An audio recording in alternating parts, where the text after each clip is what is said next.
d'avoir que 3 minutes pour présenter un travail de 4 ans, avec pas une seconde de plus, pas la possibilité de se rattraper. C'est vrai que c'est une expérience de prise de parole tout à fait différente. En 3 mots, mes impressions sur l'événement aujourd'hui, c'était un peu de stress quand même, de la cohésion, beaucoup de préparation. Soutien, travail et joie. Très intéressant, motivant, challengeant. Vulgarisation, éloquence. Assez unique parce qu'on n'a pas toujours l'opportunité de présenter nos thèses comme ça. Quand il s'agit d'en choisir un ou une, en l'occurrence une parmi 9 qui ont proposé des prestations de très très haut niveau, c'est évidemment très très difficile. La plupart des candidats a parfaitement rempli tous les critères qui étaient attendus, capacité de communication, partager son entrain au sujet de thèses qui sont parfois difficiles ou qui sont parfois des têtes d'épingle. J'ai toujours été fascinée par le cancer.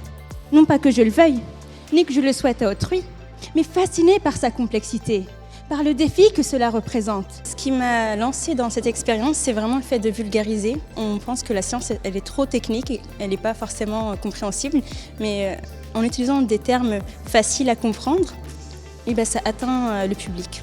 Je n'ai jamais fait un tel type de concours en français. Donc je voulais un peu de challenge. D'avoir notamment un petit résumé de sa thèse à pouvoir présenter et diffuser au plus grand nombre et que ça permette une accessibilité à beaucoup de personnes, d'avoir les résultats et le sujet de ma recherche. Je suis pas francophone, on peut dire ça, et donc je dois soutenir ma thèse en français et ça c'était une bonne expérience pour moi de me pousser en fait à m'exprimer en français dans petit temps comme ça. L'enjeu climatique nous invite donc à repenser les modes constructifs et c'est là qu'intervient l'impression 3D de béton. Je retiendrai beaucoup de choses sur la prise de parole en public. Savoir s'exprimer et même peut-être laisser de côté l'importance du contenu parfois pour travailler aussi à la forme. Avant le concours, on a crié nos pitchs dans la cour de l'école, plein de choses qui aident vraiment à avoir plus de confiance en soi quand on prend la parole. C'est individuel, mais au final, on s'aide collectivement pour atteindre ce niveau-là. Je pense que si on le faisait chacun dans notre coin, ce ne serait pas aussi bien à la fin.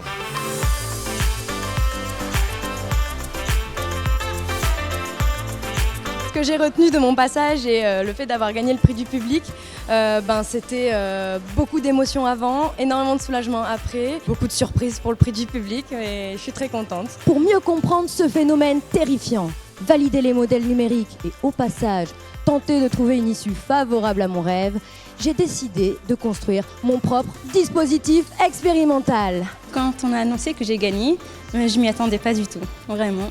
Donc ça fait plaisir. Ce n'était finalement pour elle que la première étape et j'espère que les étapes à venir seront encore nombreuses. Finale nationale, j'espère, lauréate de la finale nationale et puis pourquoi pas après la finale internationale. C'est tout ce que je leur souhaite.